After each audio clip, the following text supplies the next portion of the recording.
About 15 years ago, I was asked, we used to do a clinic down in a regional clinic down in Richmond. And guys from about 2 or 3 states came in, and about 15 years ago or so, I was asked to do a session, and it happened to be on this topic. That particular time, I was, I just umpired, just like you guys. And to this day, I still umpire, I just don't work the games that I assign, that's all. But I still work for multiple supervisors.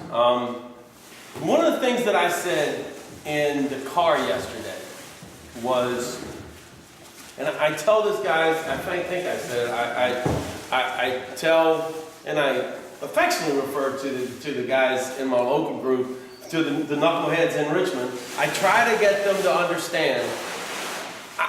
It's one thing if you, I want you to be a rules guy. And by the way, if you kick a rule, don't expect us to act like we don't know the rules. We just own up to it and go, we kicked the rule. You know? But the thing about it is, most of your supervisors have either worked or are still working. So we can't pretend that we didn't know the rule. So if you kick a rule, we just kicked it and we move on. That's no problem. We all do it. So if you, that is what it is. But I want guys who are good rule guys. I want guys, but I really want a guy who can exercise common sense out there. But here's what I really want to be. Here's what, forget all that, what I want to be as an umpire. I want to be a guy who, when guys, the arbiter assignment comes out, and they see my name, I want to be a guy that goes, Walls, we'll have a good time that weekend. We won't get any crap. The game will be handled, and the other 21 hours will be good.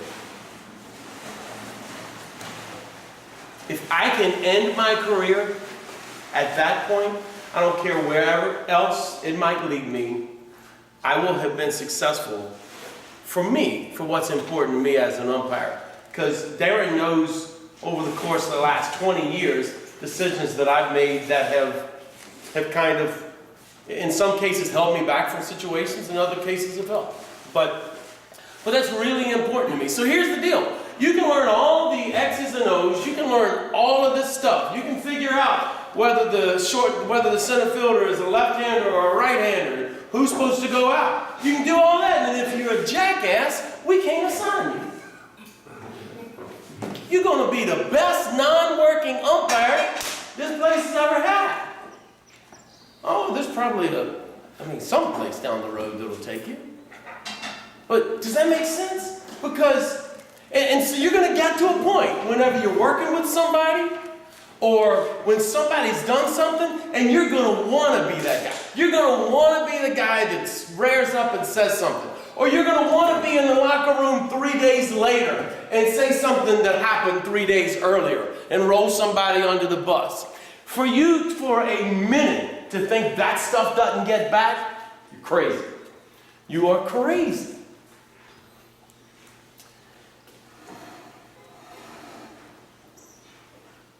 Sometimes it does get back to when we were all growing up and your mom said, you know, don't do somebody else what you didn't know about to do. And as absolutely crazy as it sounds, here we are in an absolute, unfortunately, avocation that it can be fantastic and it can be cutthroat. It can be fantastic, and then the guy you were on the field with yesterday, you found out that the crew he works with next week, he said something about it, and he wouldn't talk to you in the locker room about it. Man, don't be that guy. Don't be that guy.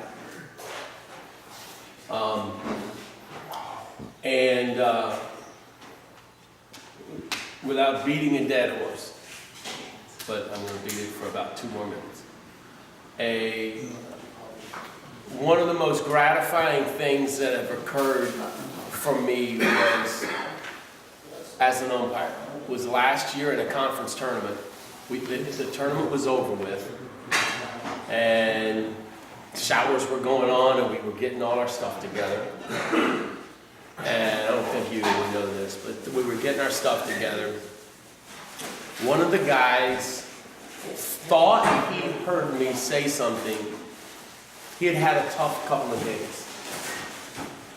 He thought he had heard me say something about that. And it had affected him. I didn't even know it until afterwards. But to a man, without me even knowing it, every guy who knew me said, no way Walls would have done that. Not a chance. I missed a bunch of calls in 25 years, but I haven't screwed people. I haven't stepped on and tried to get somewhere. And as a supervisor, I want guys, I will assign you if I don't like you, that's fine. I'll assign you if I don't like you. I don't need to like you. You don't need to like me. So goodbye me. You don't need to agree with me. You need to do what I ask you to do. But you don't need to agree with me. I do my very best to not assign bad people. I struggle assigning you if I don't want to go, if you're just not, if I believe in something you've done, something you've said to somebody that's gotten back to me that's been verified, I struggle with that. I might be a little different. I don't think all that different from Darren. Might be a little different from John Porter. A little bit. But I think that that's the way assigning is getting nowadays. With the Darren's 40-something and I'm 40-something. The guys who are 60 and 70 aren't going to be around that long. So those of you who are working on moving up now, it's probably you need to get a good handle on how the next generation is going to do it. And I think that's important. I think it's really important.